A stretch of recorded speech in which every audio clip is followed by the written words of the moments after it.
Saya pernah berpikir bahwa cinta antara sesama pria hanyalah khayalan terlarang di tanah Indonesia ini, sampai malam pertama itu datang seperti badai yang tak terduga. Saat saya, seorang mahasiswa baru dari desa kecil di Jawa, bertemu dengan seorang pria misterius di sebuah klub malam di Jakarta, hati saya langsung terpikat oleh senyumnya yang hangat. Tapi siapa sangka itu adalah awal dari 5 malam yang akan menghancurkan dan membangun ulang jiwa saya. Malam itu, kami berbagi rahasia yang seharusnya terkubur, tapi kini saya sadar, setiap pertemuan itu seperti pisau yang menusuk hati, karena mereka semua ternyata adalah teman sekamar saya di asrama kampus. Saya tiba di Jakarta dengan hati penuh harapan, tapi juga ketakutan yang menggerogoti. Kota ini begitu besar, begitu asing bagi seorang pemuda seperti saya yang dibesarkan di sawah-sawah hijau Yogyakarta. "Andi, kamu harus kuat," gumam saya dalam hati saat melangkah masuk ke asrama mahasiswa Universitas Indonesia. Ruangan itu sempit, dengan 6 tempat tidur bertumpuk, tapi saya belum bertemu siapapun. Mereka katanya sudah datang lebih dulu, tapi saya tiba malam-malam karena bus terlambat. Saya letakkan tas saya di ranjang kosong, dan pikiran saya melayang ke alasan saya pindah ke sini, melarikan diri dari desa di mana identitas saya sebagai pria yang mencintai pria lain adalah dosa besar. Malam pertama di Jakarta, saya tak bisa tidur. Gelisah, saya keluar mencari udara segar, tapi malah tersesat ke sebuah bar kecil di kawasan Kemang. Di sana, di tengah musik yang bising, saya bertemu dengan dia, seorang pria tinggi dengan mata yang tajam seperti elang. "Namanya Rea," katanya. Kami berbicara sepanjang malam, tentang mimpi, tentang tekanan keluarga, tentang rahasia yang tak bisa diungkap. "Kamu tampak kesepian," katanya sambil menyentuh tangan saya lembut. Hati saya berdegup kencang. Untuk pertama kalinya, saya merasa dilihat, bukan dihakimi. Kami berpisah saat ajar menyingsing, dengan janji tak akan bertemu lagi, hanya 1 malam, begitu kami sepakati. Tapi dalam hati, saya merasa ada yang hilang. Keesokan harinya, saat saya masuk ke kamar asrama, saya terkejut. Ada 5 pria di sana, tertawa dan bercanda. Salah satunya, yang berdiri di sudut, adalah Rea. Matanya melebar sesaat, tapi dia cepat menyembunyikannya dengan senyum ramah. "Hai, kamu pasti Andi, teman sekamar baru," katanya seolah tak pernah bertemu. Hati saya seperti ditusuk. Apakah ini kebetulan? Atau takdir yang kejam? Saya mengangguk, berusaha tenang, tapi pikiran saya berputar. Bagaimana bisa orang yang saya bagi rahasia malam tadi ada di sini, di kamar yang sama? Sore itu, saya berusaha menghindari Rea. Saya fokus pada orientasi kampus, tapi pikiran saya tak henti-hentinya kembali ke malam itu. Mengapa dia berpura-pura, tanya saya pada diri sendiri. Apakah dia malu? Atau ada sesuatu yang lebih dalam? Malam kedua, ketakutan itu mendorong saya keluar lagi. Kali ini ke sebuah kafe di Tamrin, di mana saya bertemu dengan pria lain, seorang seniman bernama Budi. Matanya penuh gairah, bicaranya tentang seni dan kebebasan membuat saya lupa sejenak. Kami berbagi cerita tentang perjuangan hidup di masyarakat yang konservatif, tentang bagaimana cinta kami harus disembunyikan. "Hidup ini terlalu singkat untuk tak mencinta," katanya. Saya setuju, dan malam itu berlalu dengan hangat yang menyentuh jiwa. Pagi harinya, kembali ke asrama, hati saya hancur lagi. Budi ada di sana, sedang menyeduh kopi untuk semua orang. "Selamat pagi, Andi," sapanya dengan nada biasa. Rea melirik saya tajam, tapi tak berkata apa-apa. Saya merasa seperti sedang dimainkan. 2 malam, 2 teman sekamar. Apakah ini konspirasi? Atau saya yang paranoid? Pikiran saya bergolak, mereka tahu satu sama lain. Atau ini kebetulan gila? Saya duduk di ranjang, memeluk lutut, berusaha menahan air mata. Di Indonesia ini, di mana hukum dan norma sosial menekan kami, menemukan koneksi seperti itu seharusnya bahagia, tapi mengapa rasanya seperti pengkhianatan? Malam ketiga saya tak tahan lagi. Saya keluar ke pantai Ancol mencari ketenangan di ombak. Di sana saya bertemu dengan Arya, seorang pemuda atletis dengan senyum yang menenangkan. Kami berjalan sepanjang pantai, berbicara tentang mimpi masa kecil, tentang tekanan menjadi pria sejati di keluarga tradisional. Saya lelah berpura-pura, katanya, dan saya merasakan ikatan instan. Malam itu kami berbagi cerita yang dalam, tapi tak ada yang lebih dari itu, hanya kehangatan jiwa. Kembali ke asrama, Arya sudah ada di sana, sedang berolahraga. "Hei bro," katanya santai. Rea dan Budi saling pandang, dan saya merasa udara semakin tebal. 3 malam, 3 teman sekamar. Hati saya mulai retak, apakah mereka sengaja? Untuk apa? Saya mulai curiga, tapi juga takut. Di negeri ini, di mana masih tabu, apakah ini ujian? Atau cinta yang tersembunyi? Pikiran saya semakin kacau setelah malam ketiga. Saya menghabiskan hari dengan menghindari mereka bertiga, Rea, Budi, Arya. Di kelas, saya duduk sendirian, tapi hati saya berteriak, mengapa ini terjadi padaku?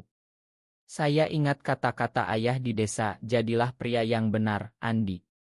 Tapi apa artinya benar jika hati saya selalu condong ke arah yang dilarang?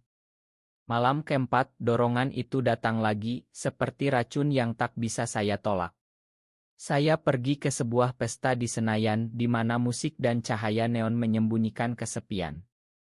Di sana, saya bertemu dengan Dimas, pria dengan suara lembut dan cerita tentang perjuangan keluarganya di Bali. Kami menari, berbicara tentang bagaimana masyarakat Indonesia masih menolak kami, tentang mimpi untuk hidup bebas. Cinta tak mengenal batas, katanya, dan saya merasa aman untuk pertama kalinya. Malam itu berlalu dengan tawa dan kehangatan yang menyentuh, tapi pagi harinya, kembali ke asrama, Dimas ada di sana, sedang membaca buku. "Pagi Andi," katanya tanpa ekspresi aneh. Rea melirik saya dengan mata penuh pertanyaan, Budi menghela napas, Arya tersenyum tipis. 4 malam, 4 teman sekamar. Hati saya seperti dipukul, ini tak mungkin kebetulan. Mereka tahu sesuatu. Saya konfrontasi Rea secara pribadi sore itu. "Kenapa kamu berpura-pura?" bisik saya saat yang lain keluar. Dia menatap saya lama, lalu berkata, "Andi, ini bukan permainan. Kami semua di sini karena alasan yang sama, kami sama seperti kamu." Kata-katanya seperti petir. Ternyata asrama ini adalah tempat aman yang disusun oleh kelompok rahasia mahasiswa di kampus untuk melindungi satu sama lain dari dunia luar. Tapi mengapa melalui malam-malam itu? "Kami ingin mengenalmu dulu sebelum kamu tahu siapa kami," jawabnya. Hati saya campur aduk, lega, tapi juga marah. "Kalian memanipulasi saya?" tanya saya dengan suara gemetar. Malam kelima, meski hati saya retak, saya keluar lagi ke sebuah taman di Monas. Di sana, saya bertemu dengan Eko, pria terakhir, dengan cerita tentang pengalaman diskriminasi di pekerjaannya. Kami berbicara panjang lebar tentang harapan untuk perubahan di Indonesia, tentang bagaimana cinta kami layak diakui. "Kita harus bertahan," katanya. Kembali ke asrama, Eko ada di sana, dan sekarang semuanya lengkap. 5 malam, 5 teman sekamar. Mereka duduk bersama, menunggu saya. Konfrontasi besar terjadi malam itu. "Kenapa kalian lakukan ini?" teriak saya, air mata mengalir. Rea menjelaskan, "Kami mendengar tentangmu dari teman di Yogyakarta. Kami tahu kamu kesepian dan kami ingin menyambutmu dengan cara yang aman, tanpa paksaan. Tapi kami takut jika langsung bilang kamu akan lari." Budi menambahkan, "Kami semua pernah mengalami pengkhianatan, Andi. Kami ingin pastikan kamu bisa dipercaya." Hati saya hancur, jadi ini tes. Kalian tak percaya padaku dari awal. Arya memegang tangan saya, bukan tes, tapi cara kami bertahan di negeri ini. Hukum, keluarga, masyarakat, semua menentang kita.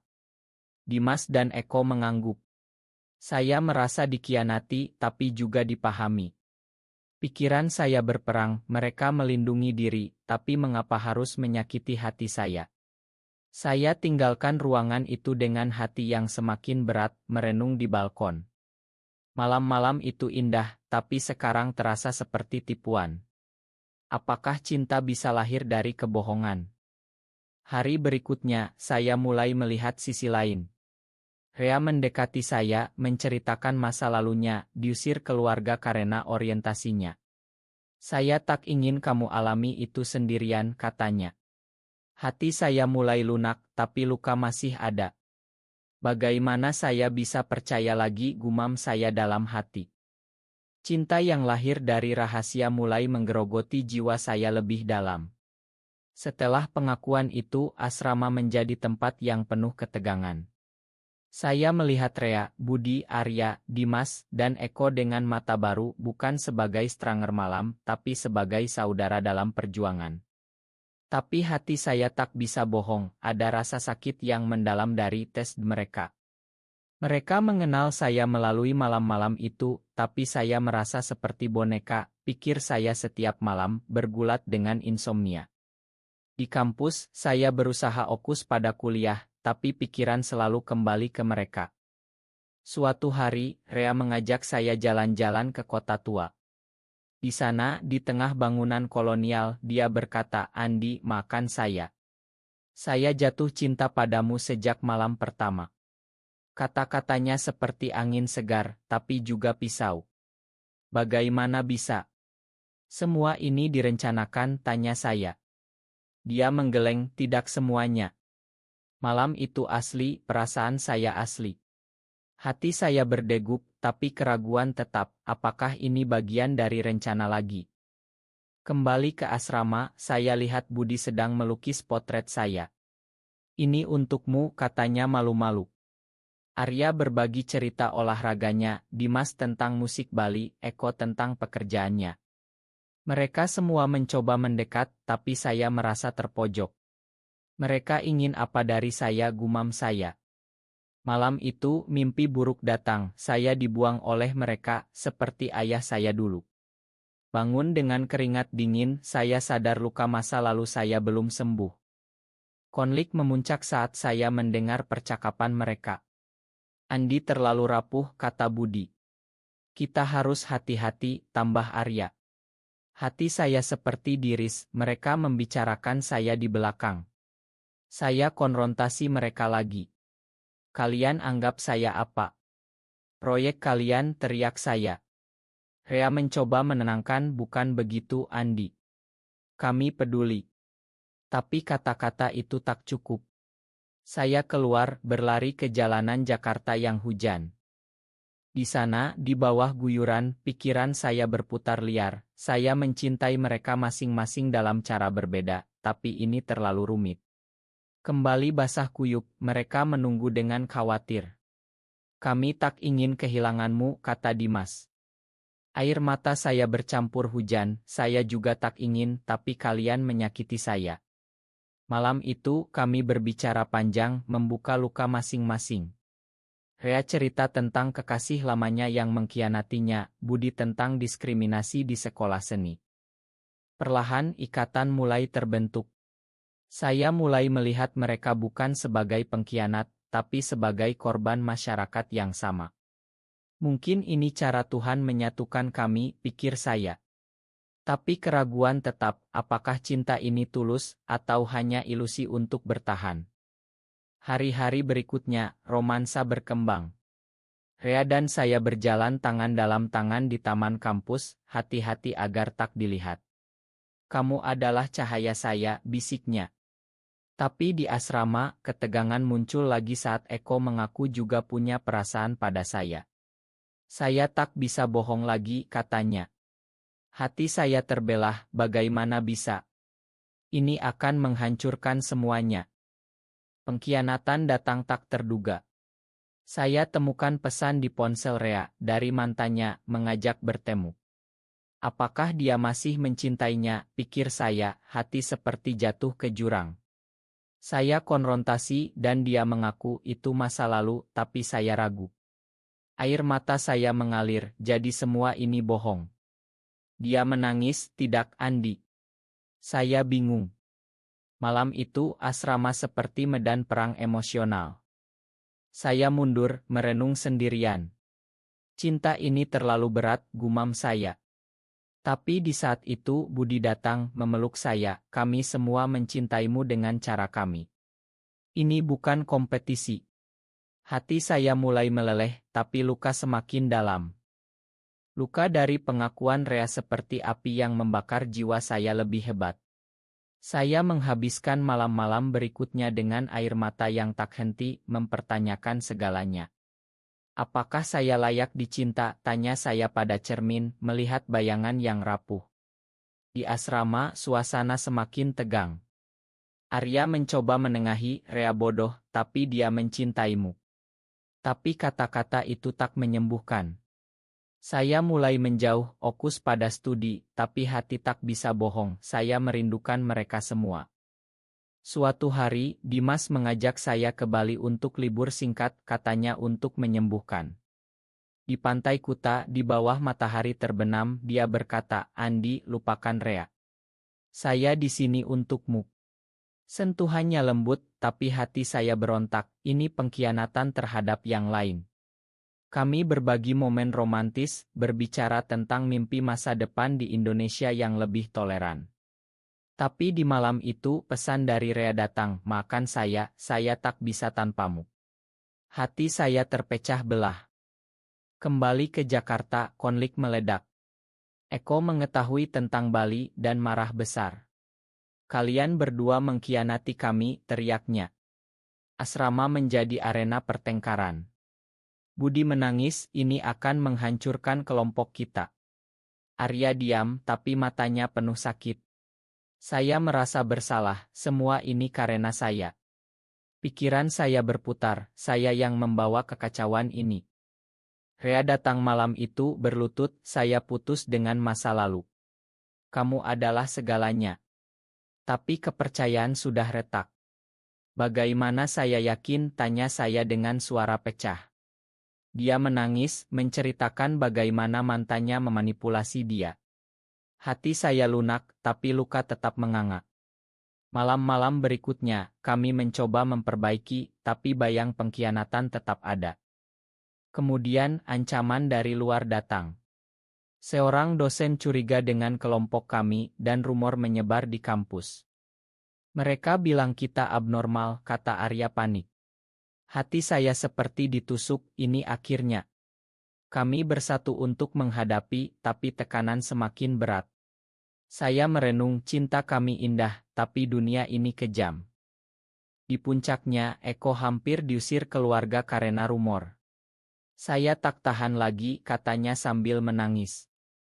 Kami semua memeluknya, dan di saat itu ikatan kami semakin kuat.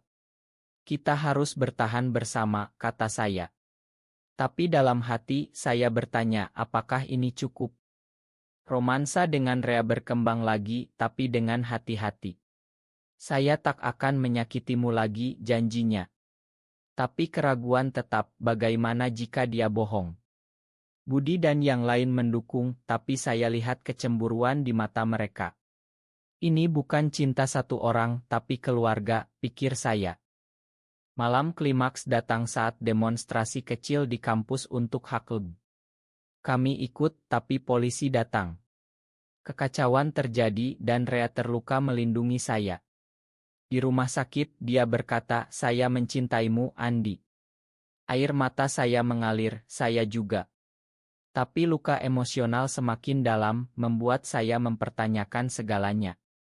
Hari-hari pasca itu, asrama penuh kesedihan. Kita hampir kehilangan semuanya, kata Dimas. Saya merasa bertanggung jawab, karena kalian menderita. Pikiran saya gelap, mungkin saya harus pergi. Kesedihan setelah insiden demonstrasi seperti awan hitam yang menyelimuti jiwa saya. Rea pulih, tapi luka di hatinya dan hatiku semakin dalam. Mengapa kita harus bertarung begini? Gumam saya setiap malam, memeluk bantal basah air mata. Di asrama, kami semakin dekat, tapi juga semakin rapuh. Budi melukis lukisan kami semua, simbol persatuan, tapi matanya penuh kesedihan. Ini untuk mengingatkan kita, katanya. Suatu malam, Arya mengaku, Andi, saya cemburu pada Rea. Tapi saya bahagia untukmu. Kata-katanya seperti pukulan, semua ini karena cinta yang tak terucap. Saya peluk dia, kita saudara. Tapi hati saya berat, cinta ini rumit, seperti jaring laba-laba. Pengkhianatan kedua datang dari Eko. Dia diam-diam bertemu dengan keluarganya, dan mereka memaksanya menikah dengan wanita. Saya tak punya pilihan, katanya sambil menangis. Hati kami semua hancur. Kau mengkhianati kami, teriak Dimas. Asrama penuh air mata dan teriakan. Saya merasa dunia runtuh, bagaimana bisa? Setelah semua ini, saya konfrontasi Eko sendirian. Kenapa? Tanya saya dengan suara pecah. Dia menangis, keluarga saya ancam bunuh diri jika saya tak patuh. Hati saya hancur, kita bisa bantu. Tapi dia geleng kepala, ini Indonesia, Andi. Kita tak bisa menang melawan norma. Malam itu, dia pergi, meninggalkan lubang di hati kami. Kehilangan Eko membuat kami semakin erat. Rea memeluk saya erat, kita akan bertahan. Tapi dalam hati, saya bertanya, berapa lagi yang harus hilang? Hari-hari berikutnya, kami mendukung satu sama lain, berbagi cerita lebih dalam. Budi cerita tentang depresi lamanya, Arya tentang mimpi olimpiade yang hancur karena orientasi. Romansa saya dengan Rea semakin dalam, tapi dengan bayang Eko. Saya takut kehilanganmu juga, bisik saya. Dia janji, saya di sini selamanya. Tapi tekanan masyarakat semakin berat, rumor di kampus, ancaman dari luar. Puncak emosional datang saat keluarga saya datang ke Jakarta. Ayah tahu rumor dan marah besar. Kau bawa malu keluarga, teriaknya. Saya menangis, ini aku, ayah. Tapi dia pergi, memutus hubungan. Hati saya seperti mati, semua hilang sekarang. Teman-teman mendukung saya. Kita adalah keluargamu sekarang, kata Rea. Air mata kami bercampur dalam pelukan kelompok. Cinta kami lebih kuat dari itu, pikir saya, tapi kesedihan semakin menumpuk. Malam itu, saya renungkan semuanya, 5 malam yang membawa saya ke sini, pengkhianatan, cinta, kehilangan.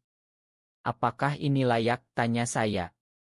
Tapi di saat itu, saya sadar, ya, karena mereka membuat saya merasa hidup. Kesedihan atas kehilangan Eko dan penolakan keluarga seperti gelombang tsunami yang menghantam jiwa saya tanpa ampun. Saya menghabiskan hari-hari dengan air mata yang tak kering, mempertanyakan eksistensi saya di dunia ini. Mengapa Tuhan ciptakan saya begini jika hanya untuk menderita, gumam saya dalam kegelapan asrama. Rea, Budi, Arya, dan Dimas berusaha menghibur, tapi luka terlalu dalam. Kita kehilangan Eko karena masyarakat ini, kata Budi dengan suara pecah. Suatu hari, berita datang, Eko kembali, tapi dengan hati hancur. Saya tak bisa menikah, saya kabur, katanya. Kami peluk dia, air mata bahagia bercampur sedih. Makan saya atas pengkhianatan, bisiknya. Hati kami mulai sembuh, kita lengkap lagi. Dengan Eko kembali, kami memutuskan untuk lebih kuat. Kami bentuk kelompok dukungan rahasia di kampus, membantu mahasiswa lain. Ini cara kita lawan, kata Rea. Romansa saya dengan dia semakin matang, penuh kepercayaan. Kamu adalah jiwaku, katanya di bawah bintang Jakarta. Tapi tantangan terakhir datang, ancaman dari kelompok radikal yang tahu tentang kami. Mereka ancam laporkan ke polisi. Hati kami gemetar, ini akhir. Kami bersatu mencari bantuan dari aktivis di Indonesia. Di tengah ketakutan, kami temukan kekuatan. Klimaks terjadi saat konfrontasi dengan kelompok itu. Kami bicara damai, tapi mereka marah. Rea berdiri di depan, cinta kami tak menyakiti siapapun. Mereka pergi, tapi ancaman tetap. Malam itu kami renungkan, hidup ini perjuangan tapi bersama, kita bisa. Akhirnya, kami lulus kuliah. Rea dan saya pindah ke Bali, mulai hidup baru sebagai pasangan meski masih sembunyi. Yang lain tetap dekat, seperti keluarga. 5 malam itu adalah berkah, pikir saya. Meski ada pengkhianatan dan sakit, itu membawa kami ke cinta sejati dan penerimaan diri. Di akhir perjalanan, saya sadar, di Indonesia ini, cinta kami adalah revolusi kecil.